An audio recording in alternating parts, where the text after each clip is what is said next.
From Oakley, this is the Rorschach Arctic Update from the 6th of January, 2026. A quick summary of what's going down north of the Arctic Circle.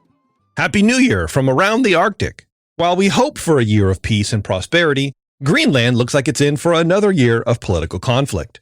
On Thursday the 1st, Mette Frederiksen, the Danish Prime Minister, used her New Year's Day address to defiantly stand firm against Donald Trump's plans to annex Greenland.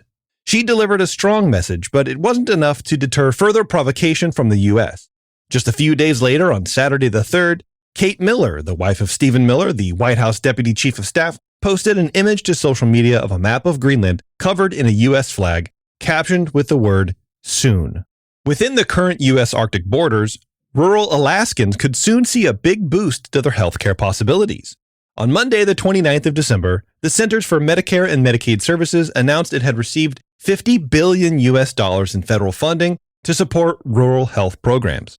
Alaska will be granted the second highest funding package of any state, below only Texas, receiving over $1.3 billion over the next 5 years.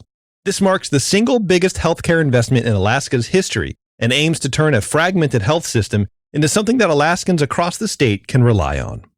Meanwhile, the Russian Arctic is using more illegal means to move money in the north.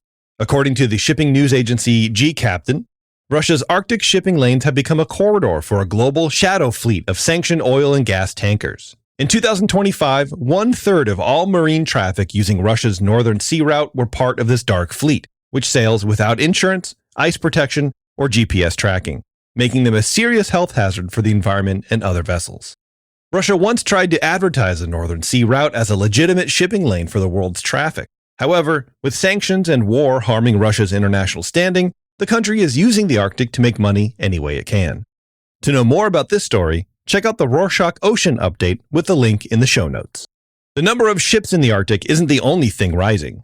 On Tuesday, the 30th of December, the Icelandic Met Office reported that Iceland recorded its hottest Christmas ever, with the eastern town of Seyðisfjörður reaching almost 20 degrees Celsius, about 68 degrees Fahrenheit, much higher than the national average December temperature, which is normally around freezing. Iceland had a 2025 of temperature records, with a May heat wave causing 94% of the country's weather stations to set new highest ever heat levels. After a 2024 of volcanic eruptions and a 2025 of heat records, Iceland will hope for a much calmer year to come. Life is getting tough in northern Norway, too. According to a story by state broadcaster NRK, published on Thursday the 1st, the northern regions of Finnmark and Troms are vulnerable to food shortages and only have about a week of food stocks available in case of an emergency.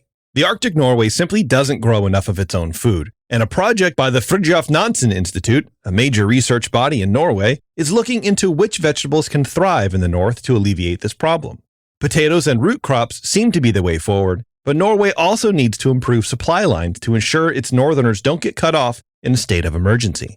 Norway's polar bears might struggle to find food soon as well. According to an article in NRK from Friday the 2nd, 2 of the major seal species on the islands of Svalbard, the ringed and bearded seals, have declined in the past year. 2 reasons have been identified. First, the melting of sea ice, which reduces the number of places that the animals can use to raise their young and hide from predators.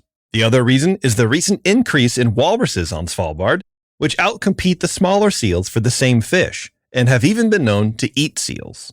Interestingly, harbor seals have seen a large population increase. They thrive in the open ocean rather than on sea ice and are taking advantage of Svalbard's rapidly melting ice. Amid changes in Norway's north, keeping the smallest cultures alive can be very hard. In an essay published on NRK on Thursday the 1st, the journalist Ingvild Vik wrote about the fight to save one of Europe's most endangered languages, Kven, spoken by the indigenous Kven community in northern Norway. Speaking Kven was banned in some places in Norway from 1936 to 1980, and the number of speakers suffered a severe decline as a result. However, recent momentum is giving hope of a revival. Only Tromsø University offers a Kven language course, but it has seen a sharp increase in applicants in recent years, and the government is funding Kven language classes for a small number of school children every year. To read this essay, freely available and written in Norwegian, check out the link in the show notes. All this talk of life being so hard in the Arctic raises an interesting point in Canada. Why are Northerners paid so much? In a recent report published by Canadian broadcaster CBC from Monday the 5th, The average incomes across Canada show that the 3 Arctic territories have the first, second, and fourth highest average incomes in the country. The Northwest Territories tops the list with a median household income of about $75,000 compared to the national average of $54,000. However, Nunavut, the Northwest Territories, and the Yukon also top the poverty rates nationwide, with Nunavut measuring an over 40% rate. The reason for all this is the high cost of living in the north. Wages might be a little higher than average when compared to the south, but when a loaf of bread costs $7, saving money becomes almost impossible.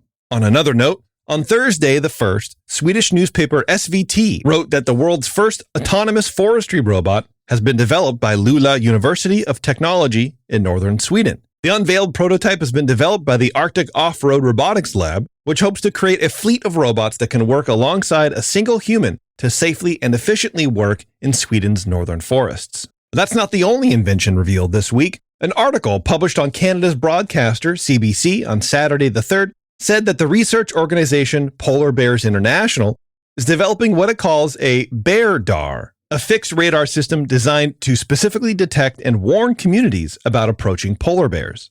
The first of these was installed at the Eureka weather station in remote Nunavut in August due to increasing polar bear activity at the station. Now, Svalbard is looking to test one out next winter, though the hefty price tag of over $40,000 means it might be an expensive Christmas next year for Svalbard. Let's close this edition with Viking history in Greenland. According to the Greenlandic research organization, the Arctic Hub, on Friday the 2nd, scientists will soon explore a possible Norwegian Viking ship that could have sunk in Ytterlasuasat, western Greenland. A construction company might have discovered the Viking shipwreck when it accidentally dug up some walrus tusks that had been painted red, which was a Viking practice of marking tusks for sale. There's never been a Viking shipwreck discovered so far north in Greenland, so if the suspicions of a wreck are true, this could reveal a great deal about the history of Viking activity in the Arctic. And that's it for this week. Thank you for joining us. We want to start this new year off on the right foot, so send us some feedback to improve our shows. Moikka!